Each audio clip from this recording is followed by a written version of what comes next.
Well, I just finished K-On! Season 2. Um, it's a lot better than Season 1.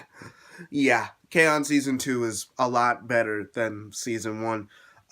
From the characters being better written, from characters starting to become actual characters, it's ridiculously better. Now, what rating would I give it? See, that's where we hit a snag, because I would give it an 8. A high 8, but I wouldn't give it an 8. Why? Nothing to do with the show's quality. Because the show is really funny this time. It's actually funny. I like the characters, and I like how the show ends. I like how it does its dramatic beats, and they're closer together, and it works. But the reason that I'm not giving it a 9, and I'm giving it just a very high 8, is because what it's making me sad for is something that I would be sad for anyway. What K-On! Season 2 does, it makes you sad for them graduating and leaving their underclassmen behind. And that's like a big, and everything being their last this, their last that, their last this, their last that, this is the last time. And that's just a senior thing, and the thing is, that is sad, and it's done well, and it's done incredibly well. Like the scene after where they, play for the school festival for the last time, and they're talking about, like, oh man, we did great, right? You know, like, I wonder what we're gonna do next year. Oh yeah, this, and then it's just like, what are you guys talking about? There is no next year. That is sad, and it's just like, and the show moves along to episode 24, where Azusa is basically saying, just please don't go. Just please don't go. Just please. I'll let you do whatever you want. Just don't leave. Just don't leave. And episode 26, where they run through the halls to a solo guitar version of Fua Fua Time, running through the school. Oh man, it was great. It was great. And there's more great episodes this time. They're not all written by the same guy who wrote Steins Gate. They're not all written by the same guy. So it's just like, there's more variety and quality of writing here. There was one episode that I found genuinely boring, and that's only one episode compared to like the first season's like 3 or 4, which is like a quarter of the show. Like episodes I genuinely feel like it skipped, like the Christmas episode in the first season. I could have skipped that and feel nothing. But this season, it gives development to everybody, emotional development. It's hilarious this time around.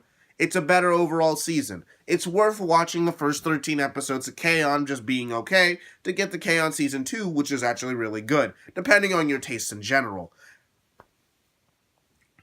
If your taste is like you hate slice of life, you cannot stand it, don't watch it. But like another reason why I don't love it as some other people do, to give it like a 9 or a 10 out of 10, is because there also comes the factor of this isn't my type of show to begin with. I mean, I wouldn't say I'm a fan of the cute girls doing cute things, but I can generally like what they do if they do it well. If they do a thing and they do it well, or they subvert it, or they add on to it, that's great. And K-On! Was one of the first shows to add on to that by adding, a plot and characters that evolved over time.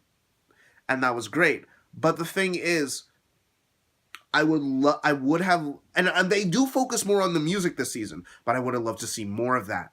I would have loved to see more of their conflicts or pushing forward to more do with the band, because it's not like I want there to be a cross between their personal and then the band, but the band is kind of like a backdrop to the characters. Digibro said this, it's about after school teen times. Well, he says the Japanese name, I say after school tea time. After school tea time, the band, the people behind the band, not the band itself. That's not the focus. And that's fine, but I would love to see the band being a little bit more a part of their lives. I like what they do with it just fine, and it's a lot better this time, and the whole episode where it's just one long concert performance is pretty good. overall, so it was a better show. But there's this little show that I'm probably going to talk about pretty soon called New Game, that I've been talking about for a while because I have a video written about it that I haven't edited yet because it's too many episodes, and I keep on getting distracted with shorter projects. But New Game does what K-On! Does, and then multiply, and then just goes the little extra step by making all the drama in the show be connected to the work that they're at. And I love that. And I'm going to save that for my actual points for the New Game. But, like, that's what can push this above. And then there's some other show that you may or may not have heard of, that may or may not be airing right now at the time of this recording,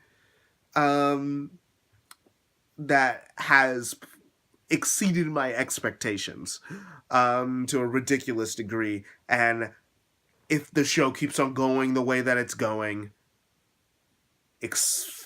that will be the Cute Girl Project. Like, I can't start the Cute Girl Project because it hasn't finished yet.